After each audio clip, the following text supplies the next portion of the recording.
Hi friends, स्वागत है आपका मेरे चैनल पर। आज हम सुनेंगे अनिल मोहन द्वारा लिखा गया देवराज चौहान सीरीज का मज़ेदार उपन्यास जांबाज। तो शुरू करते हैं जांबाज का दूसरा भाग। Like share subscribe my channel. Jugal Kelkar Mumbai underworld king पुजारी भटनागर के चंद खास आदमियों में से एक। उम्र 45 बरस, कद 5.5 फीट, घुटा हुआ सिर, हमेशा सुर्ख रहने वाली आंखें और खतरनाक दिखता था वह। उसके जबड़ों में अक्सर कसाव ही देखा जाता था। जुगल केलकर के पल्ले पंगेबाजों से निपटने का काम था, जो कि खामखा पुजारी भटनागर की हुकूमत में दखल देने की चेष्टा करते थे। और जुगल केलकर अपने हिस्से के कामों को बाखूबी निपटाता आया था। ऐसे लोगों से वह कैसे निपटता था, इस बात से पुजारी भटनागर को कभी मतलब ही नहीं रहा। पुजारी भटनागर को तो बस अपना काम पूरा होता नजर आना चाहिए था। जुगल केलकर के पास पुजारी भटनागर की दी ताकत की कमी नहीं थी, और ताकत के रूप में सैकड़ों आदमी, अनगिनत हथियार और भी जिस चीज़ की आवश्यकता होती, जुगल केलकर को फौरन हासिल होती। बहरहाल कई मामलों में मामला ठीक ठाक चल रहा था, पर पिछले 3 दिनों में होने वाली घटनाओं ने उसे बेचैन कर रखा था। पहले दिन एक आदमी पुजारी भटनागर की सरपरस्ती में चल रहे बार में पहुंचा। शाम का समय था, बार में रौनक थी। उसने रिवॉल्वर निकालकर बार के 6 कर्मचारियों को शूट किया और अपना नाम देवराज चौहान बताकर निकल गया।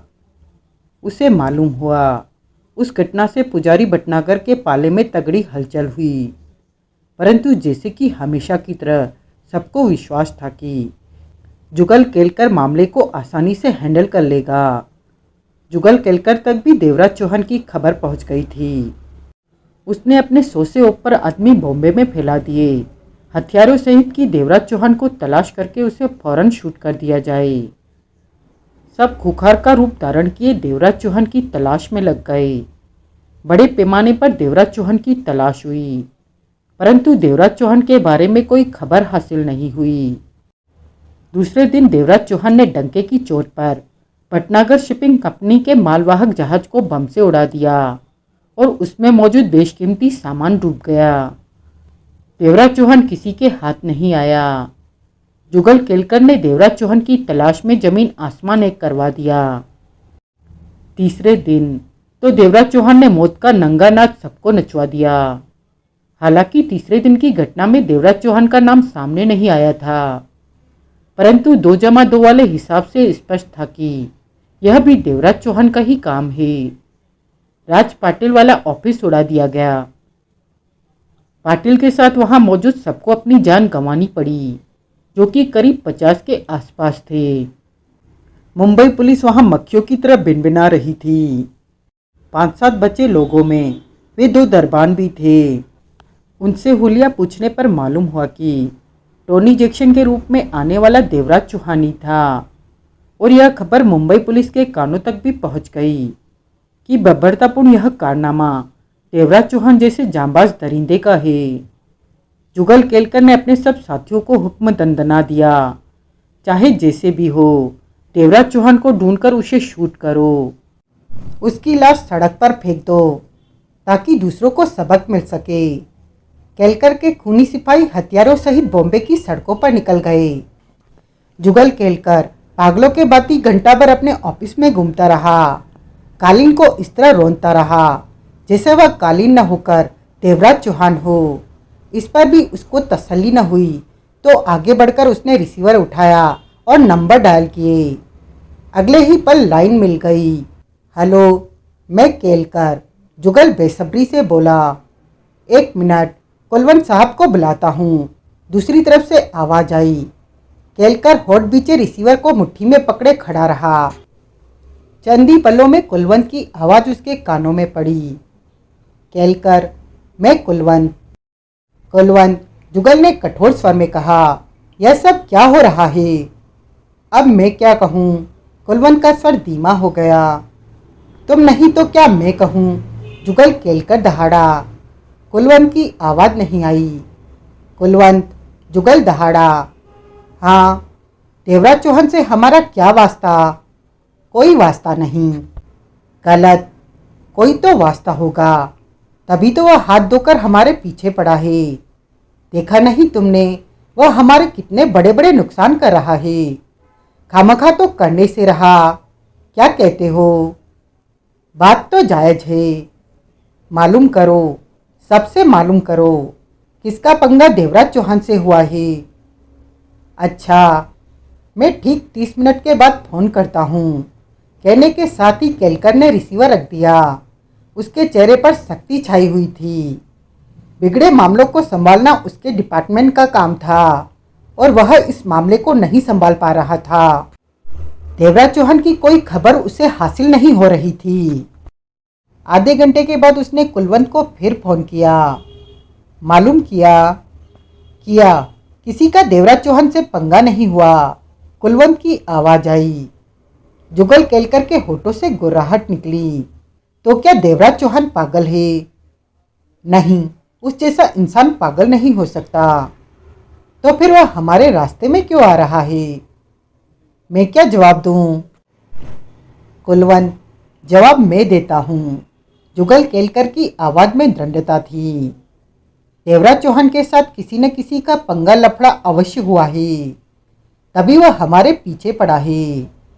देवराज चौहान की इस फितरत के बारे में तो मैं थोड़ा बहुत जानता हूँ कि बिना वजह किसी के मामले में दखल नहीं देता। तुम्हारा मतलब है कि हमारे ओहदेदार झूठ कह रहे हैं, किसी से लफड़ा हुआ है? हाँ, रात में हुआ है। मैं मालूम करूँगा इस बात को। तू जब तक मालूम करेगा तब तक तो हालात खराब हो चुके होंगे। कम से कम मालूम तो हो कि असल बात क्या है। जुगल केलकर ने एक एक शब्द चबाकर कहा। पल भर की खामोशी के बाद कुलवंत की आवाज़ आई। तुम्हारी बातों से तो ऐसा लग रहा है कि तुम मामले को कंट्रोल नहीं कर पा रहे हो। यह कोई चौराहे के गुंडे का मामला नहीं है जो पलक झपकते ही कंट्रोल में हो जाएगा। देवराज चौहान है हमारे सामने। जुगल केलकर ने बेहद शांत स्वर में कहा। मामला कंट्रोल होते होते कुछ वक्त लगेगा, कुछ क्या, ज़्यादा वक्त भी लग सकता है। महसूस कर रहा हूँ मैं कि मामला इतना सीधा नहीं। अब इन शब्दों की गुंजाइश नहीं रही। अब तो यह कहना चाहिए कि मामला बहुत ही टेढ़ा है। जहाँ पर भी संभल गया तो यही समझना पड़ेगा कि सस्ते में छूटे। शायद। जुगल केलकर ने रिसीवर रखा और क्रोध से मुठ्ठियाँ बीसते हुए पुनः कमरे में टहलने लगा। उसकी चिंता की वजह यह नहीं थी जो हो चुका है। उसकी चिंता की वजह तो आगामी दिनों में जो होना था वह थी। वह जानता था, देवराज चौहान से वह मिला था और उसने महसूस किया था कि देवराज चौहान वह लोहा है जिसे वक्त आने पर काटा भी नहीं जा सकता। और आज वह वक्त आ पहुंचा था। वह मन ही मन हैरान था कि क्या वजह है जो देवराज चौहान मौत बनकर उनके पीछे पड़ गया है। तभी फोन की घंटी बजी। हेलो, केलकर ने फौरन आगे बढ़कर रिसीवर उठाया। चंद पल उधर वाले की बात सुनता रहा, फिर दांत बींचकर गुर्राया। Shut up! इस समय मैं सिर्फ देवराज चौहान के बारे में खबर सुनना चाहता हूँ। सिर्फ देवराज चौहान और कोई बात नहीं। Understand me? कहकर उसने रिसीवर वापस पटक दिया। जुगल केलकर का चेहरा क्रोध से आग की तरह तप रहा था। मुद्दत बाद वह उसकी भी इज्जत का सवाल आ बना था। देवराज चौहान से निपटकर उसने सबको दिखाना था कि वह अपने ओहदे के काबिल है। वह खुद भी अंडरवर्ल्ड की खतरनाक शख्सियत था और पिछले कई सालों से पुजारी भटनागर की सरपरस्ती हासिल थी उसे। पुजारी भटनागर, मुंबई अंडरवर्ल्ड किंग की पूरी ताकत हासिल थी उसे। फिर भी वह देवराज चौहान से न निपट सका तो शर्म की बात थी उसके लिए। जुगल केलकर ठिठका, टेबल के पास पहुंचकर रिसीवर उठाया, नंबर डायल किया। लाइन मिली। जुगल केलकर का स्वर कुछ संभला हुआ था। कहो, देवराज चौहान लफड़ा क्यों कर रहा है? केलकर बोला। केलकर का स्वर शांत था। मालूम नहीं, कुछ नहीं मालूम। नहीं, हैरानी है, किसी को भी कुछ नहीं मालूम और वह तबाही मचाए हुए है। केलकर, हाँ, तुम्हारे डिपार्टमेंट का क्या काम है? दूसरी तरफ से कहा गया। जुगल केलकर ने होठ पीट लिए। कोई भी हो, वह हमारे खिलाफ क्यों चल रहा है, यह जानना तुम्हारा काम नहीं है। तुम्हारा काम तो सिर्फ इतना है कि जो भी हम लोगों के खिलाफ सिर उठाए उसका सिर कुचल दो। केलकर की मृदा में कोई फर्क नहीं आया। सुना तुमने? सुना। केलकर के बीचे होठ खुले। बराबर सुना। अपना काम करो। देवराज चौहान की हड्डियों पर चढ़ा मांस उधेड़ दो। बहुत आसान समझते हैं इस बात को। क्या मतलब? देवराज चौहान से निपटना बच्चों का खेल नहीं, केलकर ने सख्त स्वर में कहा। इसका मतलब आज तक तुम बच्चों का खेल ही खेलते रहे, छोटे छोटे बदमाशों को मारकर। ज़्यादा मत बोलो। अगर खुद पर इतना भरोसा है तो इस मामले को तुम संभाल लो। केलकर, ऊंची आवाज़ में मत बोलो। मेरा दिमाग खराब हुआ पड़ा है। कुछ कह दिया तो बात बढ़ जाएगी। तुम मेरा काम मुझे समझाने की चेष्टा कर रहे हो। अपना काम करना आता है मुझे। मैं तो सिर्फ यह जानना चाहता हूँ कि देवराज चौहान हमारे पीछे क्यों पड़ा है। यह जानना भी मेरे काम का ही हिस्सा है। खैर, इन बातों को छोड़ो। तुम मेरी पुजारी साहब से बात करवाओ। क्यों? तुम्हें बताना जरूरी नहीं। पुजारी साहब शायद व्यस्त हैं। बात कराओ तुम। देखता हूँ। जुगल केलकर रिसीवर पकड़े खड़ा रहा। अब चेहरे पर गंभीरता थी, आंखों में सोच के गहरे भाव। करीब 1.5 मिनट के बाद उसकी पुजारी भटनागर से बात हुई। कहो केलकर। पुजारी भटनागर का प्रभावशाली स्वर उसके कानों में पड़ा। नमस्कार पुजारी साहब। जुगल केलकर एकदम सीधा खड़ा हो गया। क्या बात करना चाहते हो तुम? देवराज चौहान के बारे में। वह पिछले 3 दिनों से हमें लगातार बड़े बड़े नुकसान दिए जा रहा है। मैं समझ नहीं पा रहा हूँ कि वह हमारे पीछे क्यों पड़ा हुआ है। मैं तो समझा था केलकर, तुम देवराज चौहान की मौत की खबर मुझे देने जा रहे हो। जुगल केलकर ने अपने सूखे होठों पर जीभ फेरी। 3 दिन हो गए और तुम अभी तक कुछ भी नहीं कर सके। जी मैं कोशिश नहीं, काम की कामयाबी चाहिए। जी, क्या कर रहे हो तुम देवराज चौहान के बारे में? जी, पूरे बॉम्बे में जोरों से देवराज चौहान की तलाश जारी है। मेरे आदमी इस वक्त इसी काम में लगे हैं। मैंने उन्हें शूट के पूरे ऑर्डर दे रखे हैं। मेरा ख्याल है कि हम जल्दी ही कामयाब हो जाएंगे। परंतु देवराज चौहान का ठिकाना जानना तो दूर, उसकी कोई खबर भी हमें नहीं मिल पा रही है, जो कि बड़ी हैरत की बात है। आदमी और ले लो। पुजारी भटनागर का सर्द स्वर उसके कानों में पड़ा। ओमी से बात कर लेना, वह तुम्हारे लिए आदमी तैयार रखेगा। मैं जल्दी ही ओमी सावरकर से इस बारे में बात करूंगा। देवराज चौहान का किस्सा फौरन निपटाओ केलकर, मुझे देरी अच्छी नहीं लगती। जी, मैं फौरन ही निपटाता हूँ इस मामले को। कभी देखा है देवराज चौहान को? एक बार मिला था उससे। क्या लगा? बहुत ही खतरनाक। तुमसे भी? इस तरफ मैंने कभी ध्यान नहीं दिया। वैसे वह खतरनाक व्यक्तित्व का मालिक है। यह बात तुमने एक ही मुलाकात में जान ली? जी। अब मेरी बात ध्यान से सुनो। बताना मेरा काम है और सुनना निपटना तुम्हारा काम है। कहीं ऐसा न हो कि मुझे यह लगे कि तुम देवराज चौहान को संभालने के काबिल नहीं। मेरी बात सुनो, सिर्फ मेरी बात। पुजारी भटनागर का दहकता हुआ सर उसके कानों में पड़ा। देवराज चौहान 3 दिन में हमारा बहुत बड़ा नुकसान कर चुका है। चलता है। नुकसान तो तब भी होता है जब हमारा अरबों का माल पकड़ा जाता है, लेकिन वह नुकसान जायज है क्योंकि वह सरकार की तरफ से किया गया होता है। परंतु देवराज चौहान द्वारा किया गया नुकसान नाजायज है। सारा अंडरवर्ल्ड देखता है, पूरा मुंबई देखता है कि देवराज चौहान पुजारी भटनागर की नाक में दम किए हुए है। यह पुजारी की नाक का सवाल है। इस कारण अपनी इज्जत बचाते हुए हमें देवराज चौहान को खत्म करना है। अगर नहीं कर सके तो मुंबई अंडरवर्ल्ड से हमारा खौफ हट जाएगा और छोटे से छोटा बदमाश भी हमारी बादशाहत में दखल देने लगेगा। यह बात तो है। देवराज चौहान को जैसे भी हो खत्म करो। जी, वह हर रोज हमारा एक नुकसान करेगा, हर रोज एक नुकसान। जुगल केलकर चौंका। हाँ, हर रोज एक नुकसान, जैसा कि पिछले 3 दिनों से कर रहा है। और यह सिलसिला तभी रुकेगा जब तुम देवराज चौहान को खत्म कर दोगे। ओह, तो आप जानते हैं देवराज चौहान से क्या लफड़ा है? हाँ, पल भर की खामोशी के बाद पुजारी की सर्द आवाज आई। उसकी मुझसे ही बात हो गई थी। जुगल केलकर एकाएक कुछ न कह सका।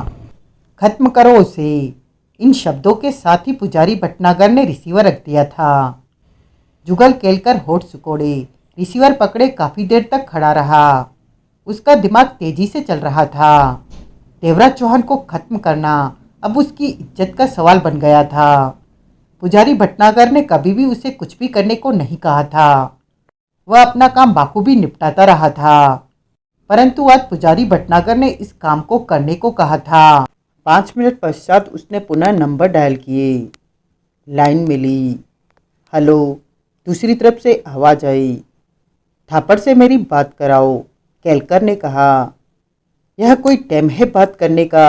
रात के 11 बज रहे हैं। सुबह बात करना। मैं केलकर हूँ, जुगल केलकर।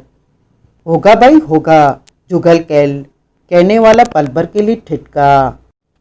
जुगल केलकर। हाँ, केलकर के होठ बिछ चुके थे। ठहरो। चंद पलों के बाद थापर की आवाज़ उसके कानों में पड़ी। केलकर। थापर, तुमसे बहुत ही खास काम था और बदले में मुंह मांगी दौलत दूंगा। लगता है कोई मोटा ही मसला फंस गया है। हाँ, ऐसा ही समझ लो। बोलो। पिछले 3 दिनों से देवराज चौहान पुजारी भटनागर का इतना मोटा नुकसान कर चुका है कि मैं तुम्हें बता नहीं सकता। अरबों का नुकसान कर दिया है उसने। वह देवराज चौहान ने। थापर की आवाज़ में चौंकने के भाव थे। हाँ। क्यों? पुजारी भटनागर से उसकी बात हो गई थी और देवराज चौहान की हवा भी हमें नहीं मिल पा रही। मेरे सारे आदमी इसी काम पर हैं और जब काम कठिन होता है और जल्दी निपटाना होता है तो मैं तुम्हें हमेशा मोटी रकम देता आया हूँ। इस बार मोटी रकम से भी कम नहीं चलेगा केलकर। तो क्या चाहते हो? कुछ भी नहीं, मैं यह काम नहीं करूँगा। किसी और को तलाशो। क्यों? देवराज चौहान मेरा दोस्त है। देवराज चौहान और थापर के बारे में जानने के लिए पढ़ें राजा पॉकेट्स बुक्स में पूर्व प्रकाशित उपन्यास ज्वालामुखी और खूंखार। तुम्हारा दोस्त देवराज चौहान। केलकर चौंक पड़ा। हाँ, तुम हो सकते हो तो वह क्यों नहीं हो सकता है? इसके साथ ही लाइन कट गई।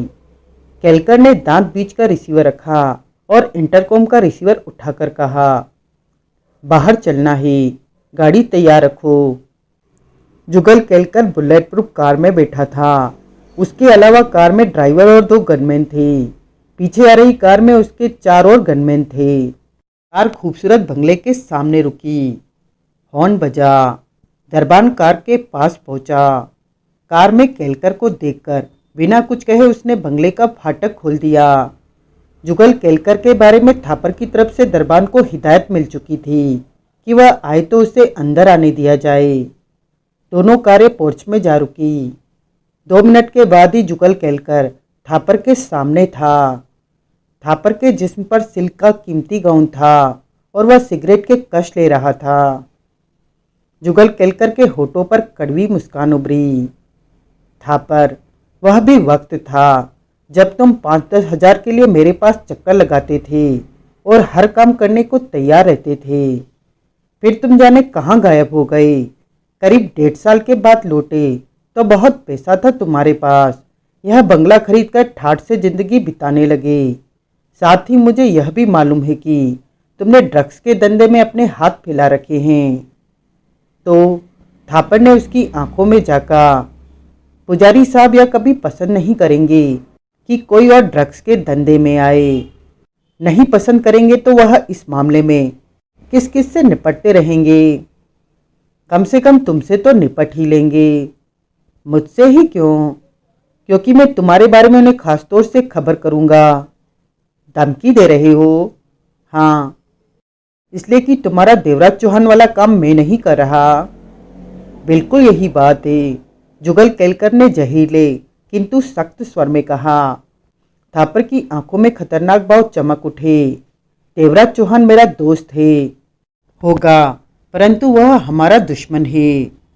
होगा, मेरा तो दोस्त है। थापर का लहजा सख्त हो गया। हमसे दुश्मनी लेकर जिया नहीं जा सकता थापर, केलकर ने पूर्वोत्तर लहजे में कहा। जो भी हो, मैं देवराज चौहान के खिलाफ काम नहीं कर सकता। मत करो, ऐसा करने के लिए मैं नहीं कहता, क्योंकि वह तुम्हारा दोस्त है। थापर ने आंखें सिकोड़कर जुगल केलकर को देखा। तो फिर क्या करने आए हो यहाँ? देवराज चौहान तुम्हारा दोस्त है। कितनी बार सुनोगे? तुम हमें उसके बारे में बता दो कि उसका पता ठिकाना क्या है, कहाँ है। थापर ठठाकर हंस पड़ा।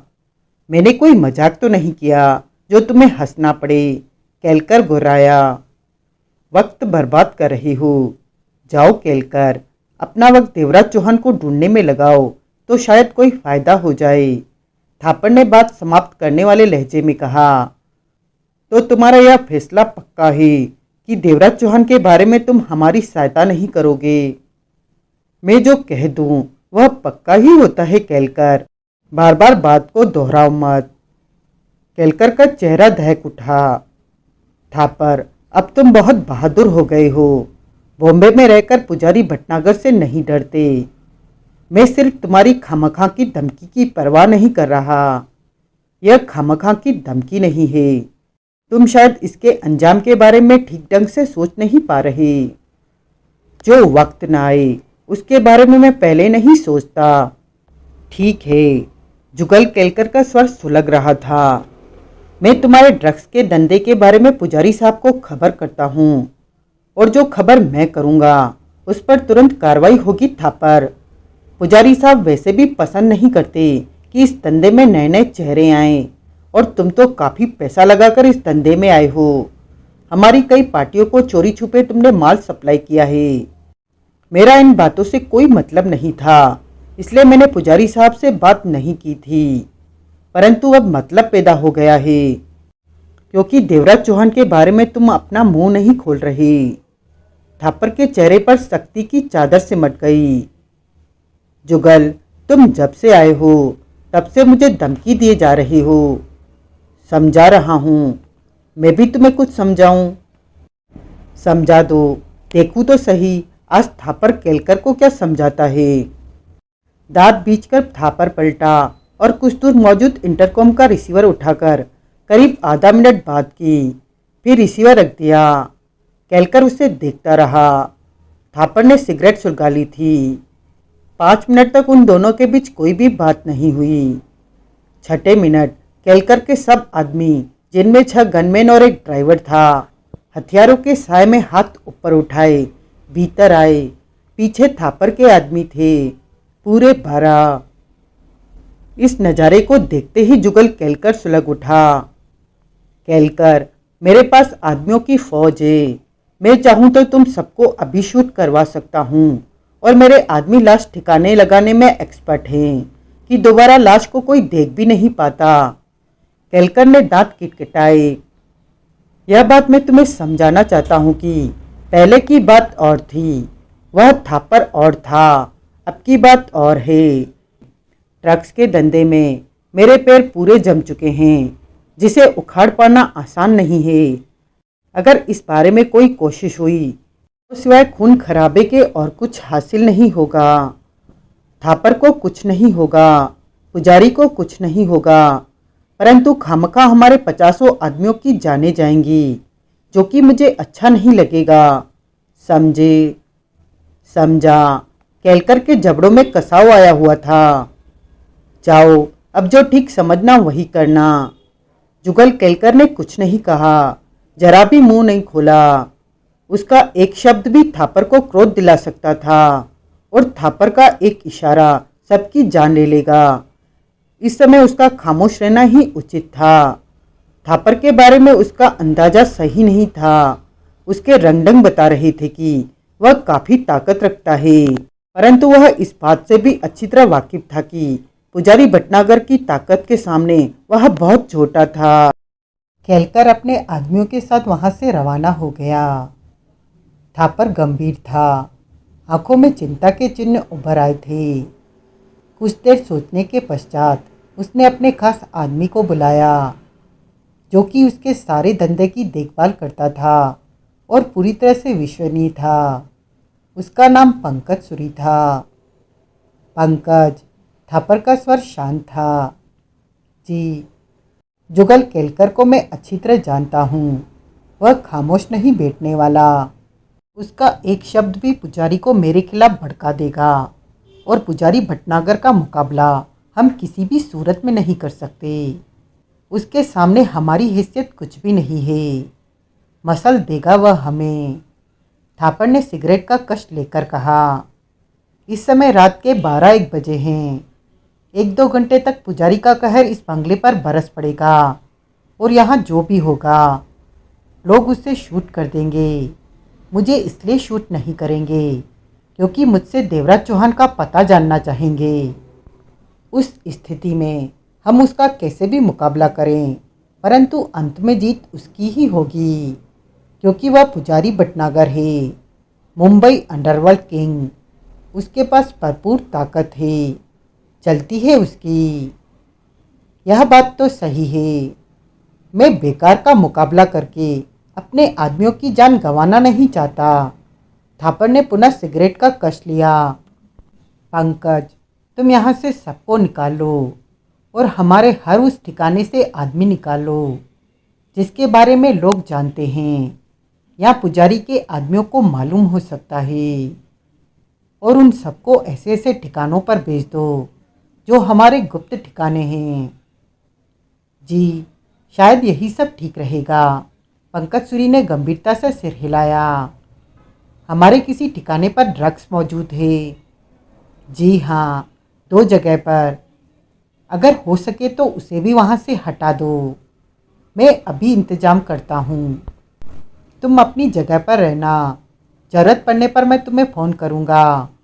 पार्टियों को बराबर माल सप्लाई करते रहो। हमें किसी भी सूरत में अपना धंधा नहीं रोकना है।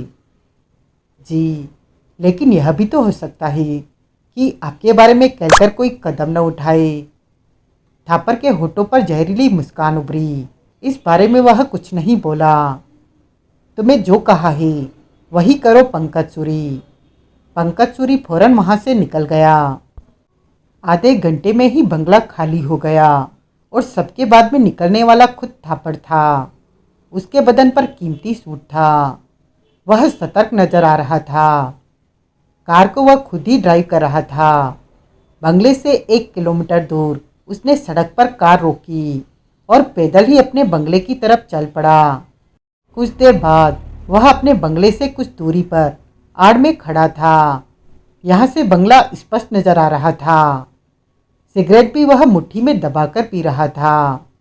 पूर्व प्रकाशित उपन्यास खूंखार में देवराज चौहान के साथ मिलकर उसने खुमानसी की दौलत पर जो डकैती डाली थी, उनमें से उसके पल्ले 6 अरब रुपया हाथ लगा था और वह अब उसी दौलत के दम पर मुंबई में ड्रग्स का धंधा फैलाता जा रहा था और इस धंधे में वह पूरी तरह से कामयाब रहा था।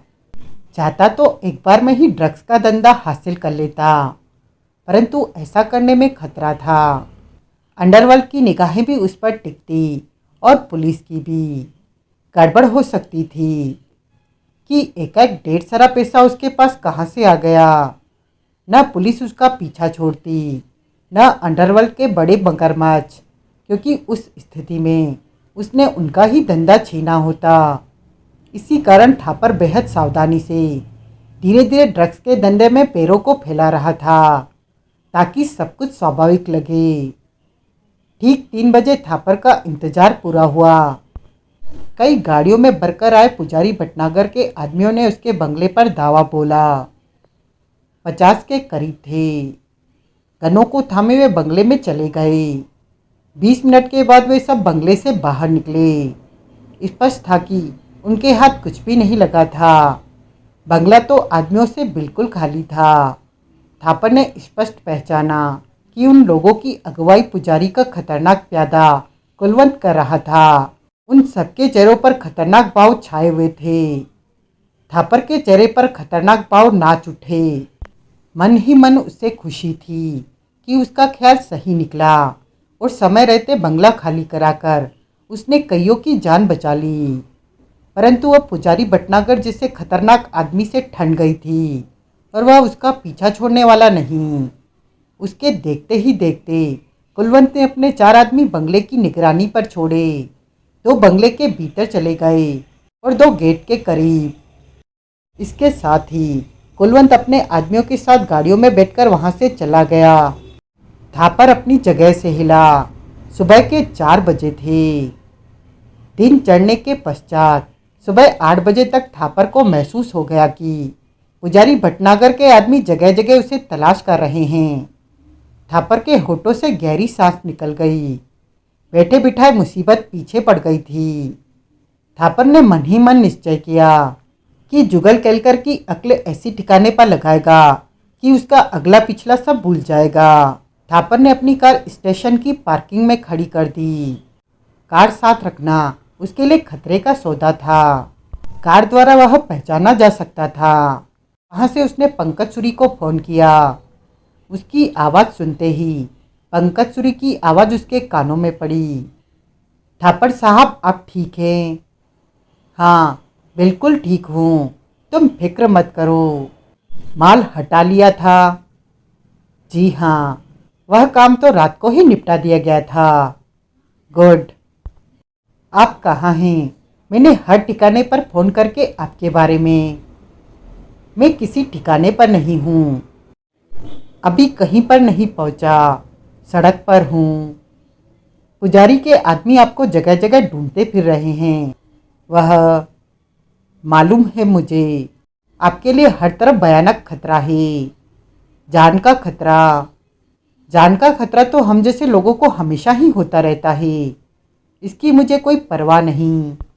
अगर आप सड़कों पर रहे तो वे लोग आपको 2-4 घंटों में तलाश कर ही लेंगे। बेहतर होगा आप अपने उसी ठिकाने पर चले जाइए जो कि ऐसे किसी खतरे वाले दिन के लिए रखा था। उसके बाद देखेंगे कि क्या करना है। मैं यकीन के साथ नहीं कह सकता कि क्या करूँगा, लेकिन कम से कम पुजारी के आदमियों के हत्थे नहीं चढ़ूँगा। तो मैं काम करो सूरी। क्या? यह जुगल केलकर है ना?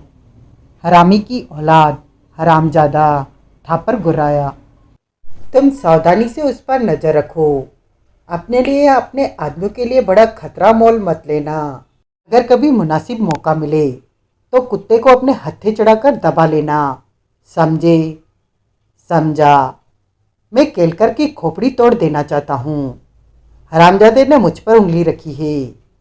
उसने हमें ऐसी मुसीबत में डाल दिया जो कि अब खत्म नहीं होने वाली।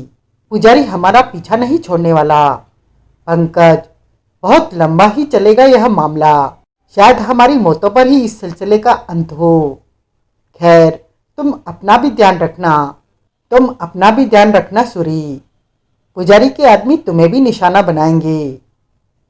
मैं अपना ध्यान रखूंगा सर, लेकिन आप अब है कहाँ? अपने बारे में तुम्हें फिर फोन करूंगा। थापर ने रिसीवर रखा और बुथ से बाहर आ गया। फिर वहां से उसने टैक्सी पकड़ी।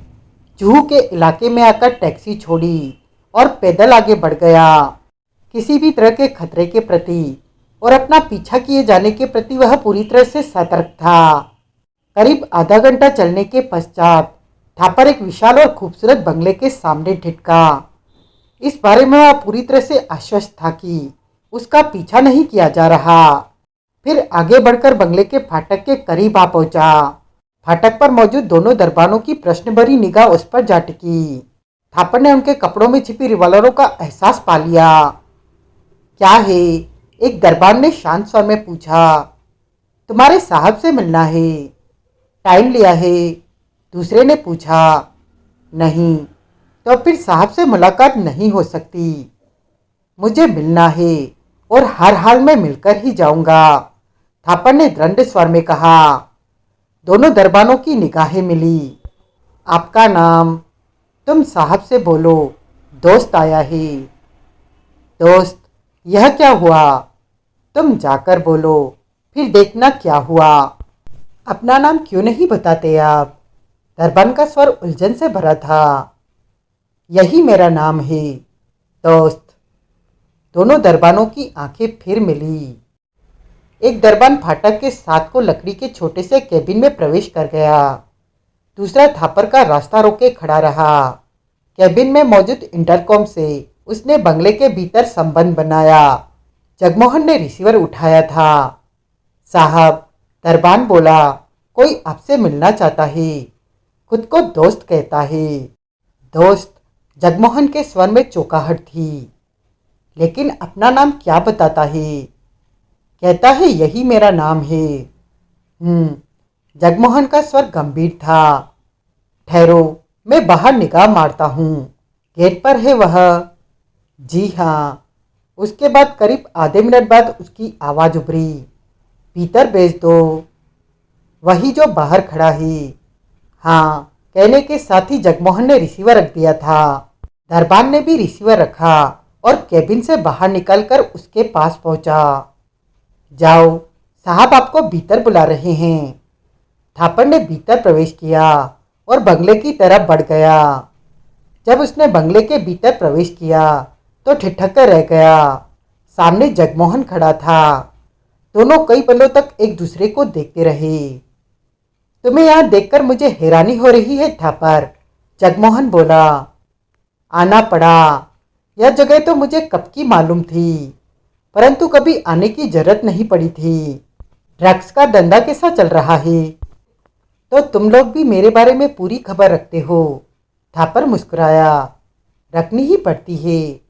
खैर, कहो कैसे आए? देवराज चौहान कहाँ है? भीतर। क्यों? उसके सामने ही बात करते हैं। थापर, अगर तुम्हें ड्रग्स के धंधे के कारण कोई तकलीफ है और हमारी सहायता चाहते हो तो गलत जगह आए हो। ड्रग्स के धंधे की वजह से पैदा हुई परेशानी का हल हमारे पास नहीं है। अपने जाति मामले में मैं भी किसी को डालना पसंद नहीं करता। भूल रहे हो तुम कि हर तरह के हालात से मुकाबला करने की हिम्मत है मुझ में, थापर ने गंभीर स्वर में कहा। दरअसल यहाँ मुझे पुजारी भटनागर की वजह से आना पड़ा है। मजबूरी हो गई थी। पुजारी भटनागर? जगमोहन चौंका। देवराज चौहान और जगमोहन ने थापर का एक एक शब्द सुना। पूरी बात बताने के बाद थापर ने गंभीर स्वर में कहा, मैं यहाँ नहीं आता, परंतु पुजारी से मेरी जीने मरने वाली ठन गई है। वजह यह है कि मैं उनके लिए तुम लोगों के खिलाफ काम क्यों नहीं करता या फिर तुम्हारा पता क्यों नहीं बताता। अब इसके सिवाय और कोई रास्ता नहीं है कि मैं उसका मुकाबला करूं। परंतु पुजारी का मुकाबला करना भी आसान नहीं, बहुत खतरनाक और ताकतवर है। तुम लोग तो उसके मुकाबले पर खड़े ही हो। यह सोचा कि तुम दोनों के साथ ही मिल जाऊं, शायद कोई करिश्मा हो जाए। देवराज चौहान के होठ सख्ती से बिछ गए। तभी नगीना ने चाय की ट्रे के साथ भीतर प्रवेश किया। थापर नगीना को सामने पाकर बहुत खुश हुआ। मंगोलिया की यादें पुनः ताजा होती। पढ़ी उपन्यास ज्वालामुखी और खूंखार। मुस्कुराहट रूपी नमस्कार दोनों में हुआ। मतलब कि, जगमोहन बोला, हमारे कारण तुम्हारी गर्दन भी फंस गई। कुछ भी कह लो, थापर ने गहरी सांस लेकर कहा। तो पुजारी के आदमी तुम्हारी तलाश कर रहे हैं, देवराज चौहान ने स्थिर लहजे में कहा। हाँ, मुझे पकड़कर यह पूछने के लिए कि तुम्हारा ठिकाना कहाँ है। अगर वह मुझे पकड़ भी लेंगे तो मेरा मुंह नहीं खुलवा सकेंगे, परंतु जान तो मेरी दोनों स्थिति में जाएगी। अंत में पुजारी मुझे जिंदा तो छोड़ेगा नहीं, तो फिर क्यों न उसके मुकाबले पर खड़ा हो जाऊं। जो होगा देखा जाएगा। देवराज चौहान ने सिगरेट सुलगाकर गहरा कस लिया। तुम्हारे साथ पुजारी का क्या लफड़ा हुआ था? थापर ने पूछा। देवराज चौहान ने जगमोहन को देखा। तुम्हें जो काम कहा है करके बांद्रा वाले बंगले पर पहुंच जाना, हम वहीं मिलेंगे। जगमोहन बिना कुछ कहे बाहर निकल गया। देवराज चौहान ने नगीना को देखा, फिर उठते हुए बोला, आओ थापर, आज हमने यह बंगला छोड़ना था। जब तक पुजारी का मामला खत्म नहीं हो जाता तब तक हमें इस बंगले पर नहीं आना है। अगर यहाँ पर रहकर हमने अपनी हरकतें जारी रखी तो इस बंगले की खबर पुजारी को हो सकती है और यहाँ पर नगीना भी रहती है। थापर सिर हिलाकर फौरन उठ खड़ा हुआ। देवराज चौहान ने नगीना को देखा। हम जाएं। नगीना के होठों पर मुस्कुराहट उभरी। अपना ख्याल रखना, मैं इंतजार करूंगी। देवराज चौहान थापर के साथ बंगले से बाहर निकल गया। बांद्रा का वह छोटा सा बंगला भी देवराज चौहान की ही मिल्कियत था। वह और थापर बंगले के ड्राइंग रूम में आमने सामने बैठे थे। बंगले का एकमात्र नौकर उनके सामने चाय रखकर बाहर लॉन में जा बैठा। थापर ने चाय का घूंट भरकर देवराज चौहान को देखा। तुमने बताया नहीं कि पुजारी के साथ तुम्हारा लफड़ा क्या था? जानना जरूरी है क्या? मालूम तो हो, थापर ने अपने शब्दों पर जोर दिया। देवराज चौहान ने चाय का प्याला रखकर सिगरेट सुलगाई और फिर बोला, आज से 5 दिन पहले की बात है। मैं, जगमोहन और नगीना 3 दिन की पिकनिक मनाकर खंडाला से मुंबई लौट रही थी। कार में ड्राइव कर रहा था। यह तब की बात है जब हम मुंबई की सीमा में प्रवेश करने जा रहे थे। सड़क पर एक तरफ बिजली की केबल डालने वालों ने खुदाई कर रखी थी। बीच में फुटपाथ था और वहाँ जो जगह बची थी उसमें से एक वक्त में सिर्फ एक ही कार जा सकती थी। ऐसा तंग रास्ता 50 फीट के करीब था। थापर दिलचस्पी के साथ देवराज चौहान की बात सुन रहा था। वह समझ नहीं पा रहा था कि इन सब बातों से पुजारी के साथ हुए लफड़े से क्या ताल्लुक है। बहरहाल उसने बीच में नहीं टोका। देवराज चौहान ने अपनी बात कहनी जारी रखी। थापर ध्यानपूर्वक सारी बातें सुनता रहा, जो कि कुछ इस प्रकार थी। ब्रेकों की तेज आवाज गूंजी। टायर घिसटते चले गए। तीव्र झटके के साथ कार रुक गई। कार के एक तरफ खुदाई हुई पड़ी थी, दूसरी तरफ फुटपाथ था।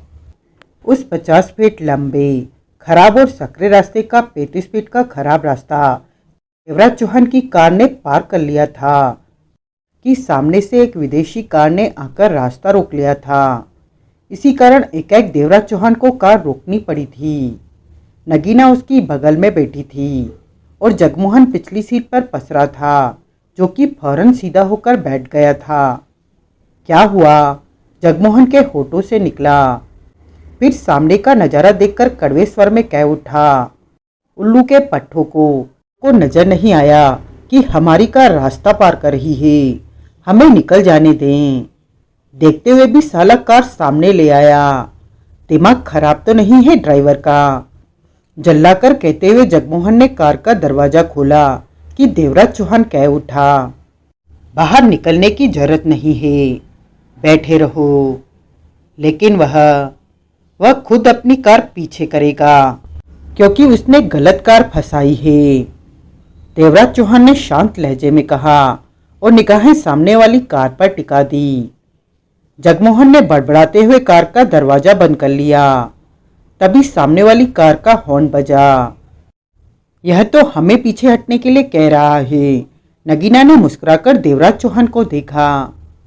हॉर्न चेक कर रहा होगा, जगमोहन पुनः बिन्नाया।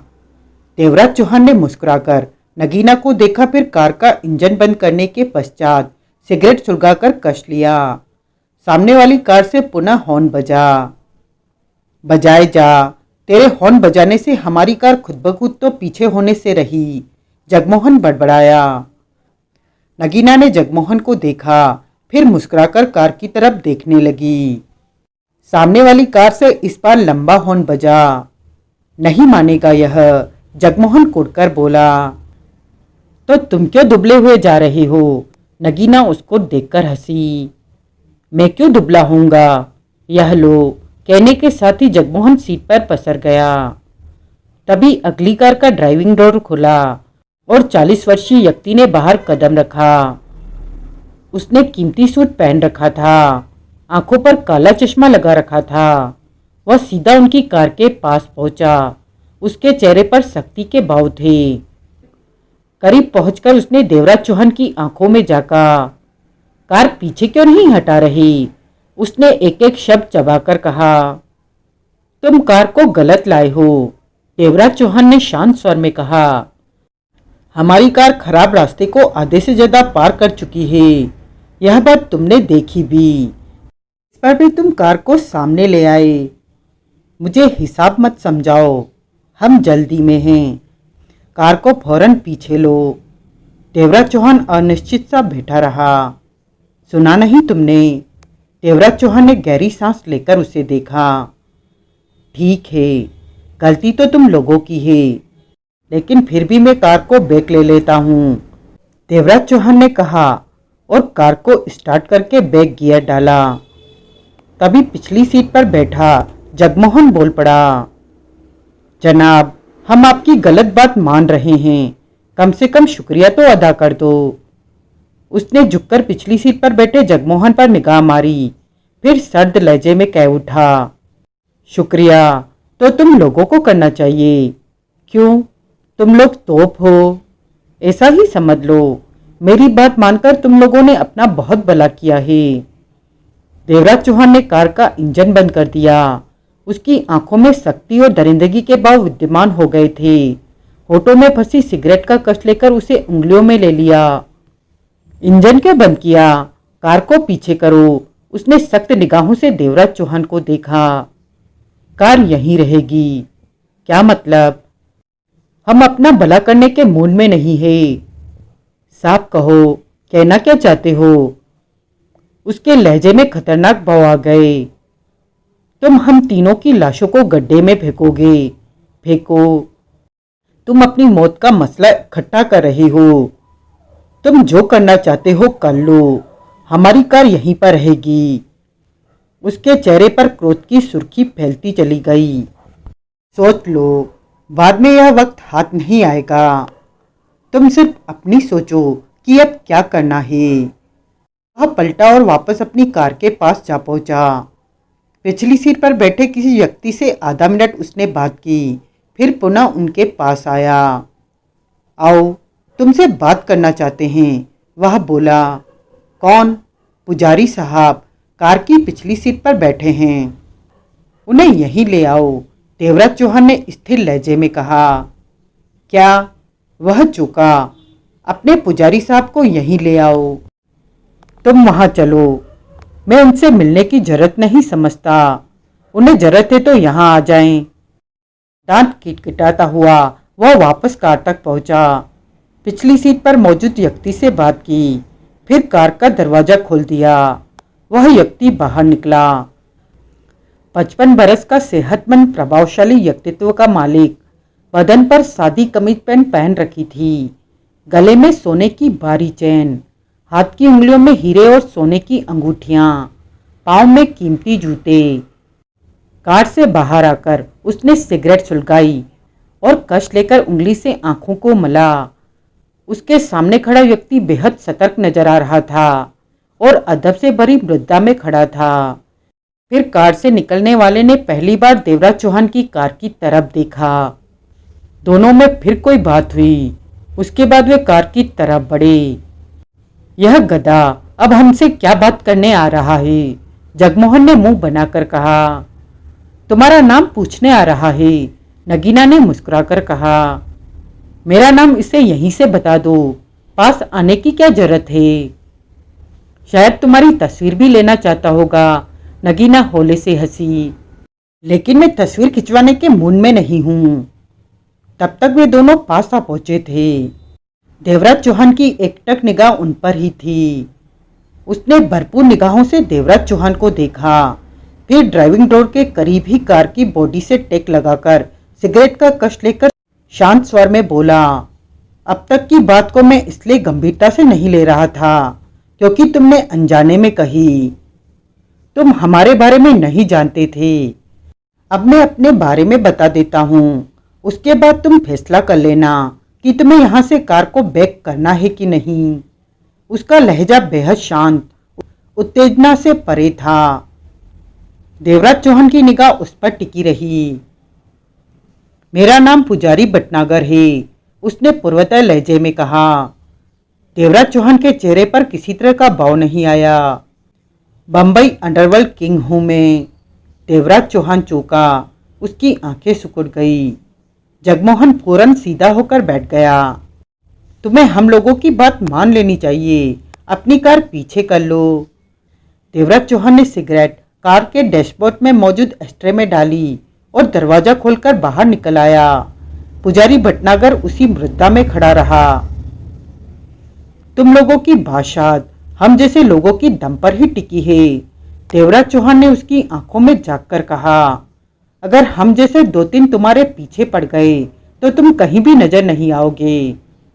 पुजारी भटनागर के होठ सिकुड़ गए, आंखों में सर्द भाव आ गया। क्यों, तुम भी पुजारी भटनागर हो? नहीं, मैं देवराज चौहान हूं। देवराज चौहान? पुजारी भटनागर ने नाम दोहराया। हाँ, सुन रखा है यह नाम, देवराज चौहान, लेकिन तुम्हारा मेरा कोई मुकाबला नहीं है, यह बात तुम भी जानते हो और मैं भी। कार हटा लो। कार नहीं हटेगी। क्या? पुजारी भटनागर की निगाहें देवराज चौहान के चेहरे पर जा टिकी। तुम चाहे जो भी हो, मुझे इससे कोई वास्ता नहीं। गलती तुम्हारे कार चलाने वाले की है, जिसने अपनी दादागिरी दिखाने के लिए अपनी कार को हमारी कार के सामने लाकर खड़ा कर दिया। तभी पुजारी भटनागर के आदमी ने रिवॉल्वर निकालकर हाथ में ले ली। पुजारी भटनागर ने उसे इशारा किया तो उसने रिवॉल्वर को वापस जेब में रख लिया। यह बात देवराज चौहान पुजारी भटनागर को कह रहा है। हाँ, देवराज चौहान का चेहरा सख्त था। सोच लिया, सोच लिया। बहुत बड़े जांबाज हो तुम। पुजारी भटनागर के होठ सिकुड़ गए। कुछ तो हूँ, मुझे सिर्फ इतना मालूम है। मेरे रास्ते में मत आओ देवराज चौहान, बहुत घाटे में रहोगे। इस समय तुम सिर्फ अपनी बात कहो। पुजारी भटनागर कई पलों तक देवराज चौहान को घूरता रहा और देवराज चौहान उसे। कई पलों तक वहां सन्नाटा छाया रहा। देवराज चौहान, मैं चाहूं तो तुम्हें अभी भी खत्म कर सकता हूं, परंतु ऐसा गलतफहमी है तुम्हारी, तुम मेरा बाल भी बांका नहीं कर सकते। पुजारी भटनागर ने टेक छोड़ी, सीधा खड़ा हुआ, कार के भीतर जाका। जगमोहन और नगीना के हाथों में रिवॉल्वरें थी। निगाहें मिलते ही जगमोहन मुस्कुराकर बोला, कल ही तो मैंने रिवॉल्वर को अच्छी तरह साफ किया है। पुजारी भटनागर ने होठ भींचकर मुंह छिपा लिया। अब उसके चेहरे पर असीम क्रोध था। शायद इस वक्त मैं तुम्हें खत्म कर सकता हूँ। मुंबई अंडरवर्ल्ड किंग पुजारी भटनागर जैसी खतरनाक हस्ती को मैं एक ही गोली में खत्म कर सकता हूँ। करूँ? देवराज चौहान का स्वर वैशी भाव लिए हुए था। मतलब कि तुम कहना चाहते हो बाजी तुम्हारे हाथ में है? पुजारी भटनागर ने सिर हिलाया। शायद।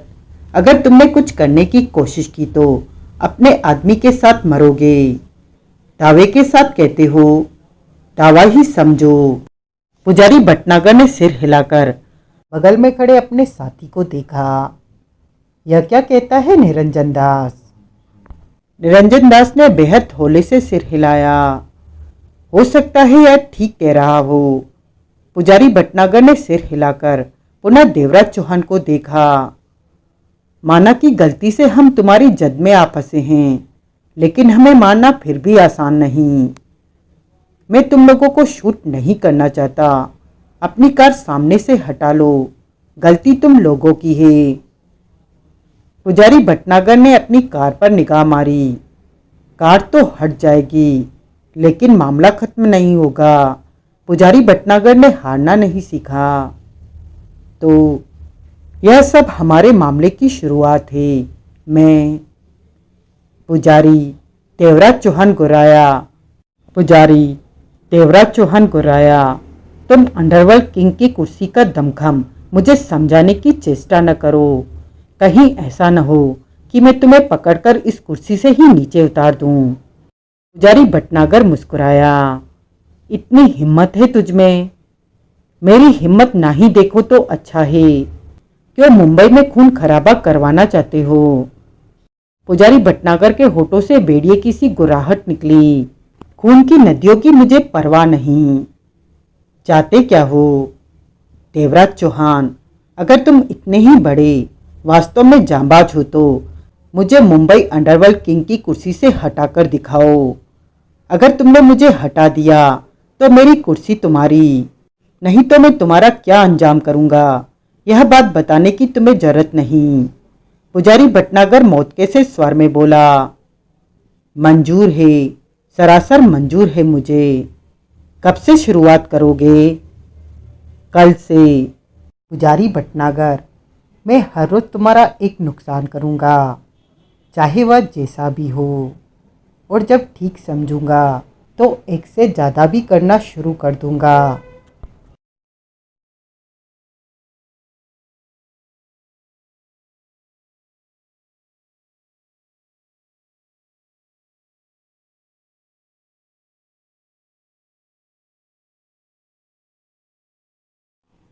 देवराज चौहान ने मुस्कुराहट से किंतु खतरनाक लहजे में कहा, मैं तुम्हें अच्छी तरह समझा दूंगा कि ताकत होना जुदा चीज है और हिम्मत होना जुदा।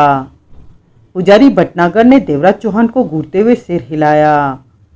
तो हमें मौत का सौदा पक्का हुआ।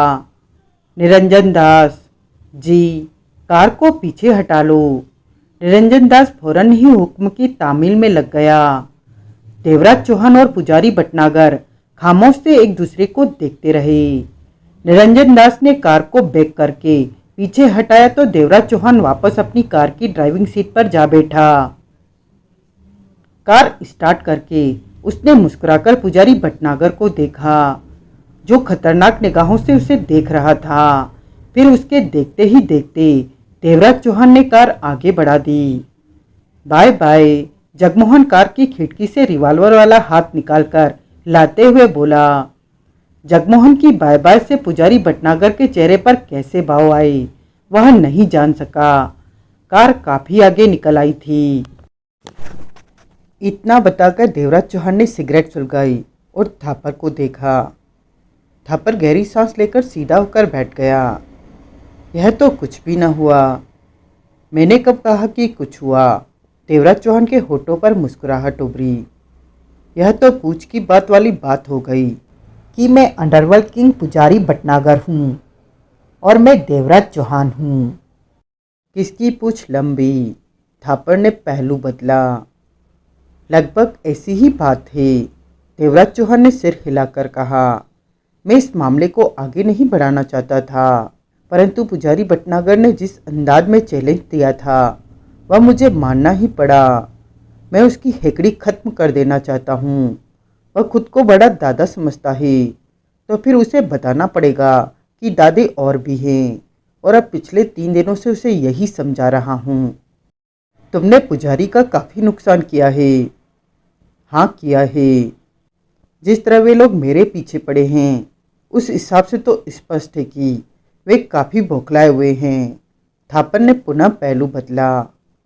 अंडरवर्ल्ड में पुजारी की इज्जत का सवाल बन गया है कि तुम्हें खत्म करे, तभी उसका रौब बरकरार रह सकता है, और इस बात को पूरा करने में वे हर संभव कोशिश करेंगे। देवराज चौहान कंधों को हिलाकर रह गया। अब तो जंग शुरू हो चुकी है, उसे रोका नहीं जा सकता। थापर अपने आप में बड़बड़ाया। आज कौन सा दिन है? चौथा। थापर ने सिगरेट सुलगा ली। आज आज का क्या प्रोग्राम है? कहाँ चोट है? पुजारी की बाशात के कौन से हिस्से पर? आज जहाँ चोट करनी है वहाँ मैं करना तो नहीं चाहता, परंतु इस खूनी जंग में सब कुछ करना पड़ेगा। रहम करना अपने पैर पर कुल्हाड़ी मारने जैसा है। देवराज चौहान ने गंभीर स्वर में कहा। पुजारी भटनागर की खास चहेती के बारे में मालूम हुआ है। पुजारी उसे सिर आंखों पर रखता है। 1.5 साल से उसे अपने पास रखे हुए है। आज हमारा इरादा उसी पर वार करने का है। वार करने से क्या मतलब? उसे खत्म करना है।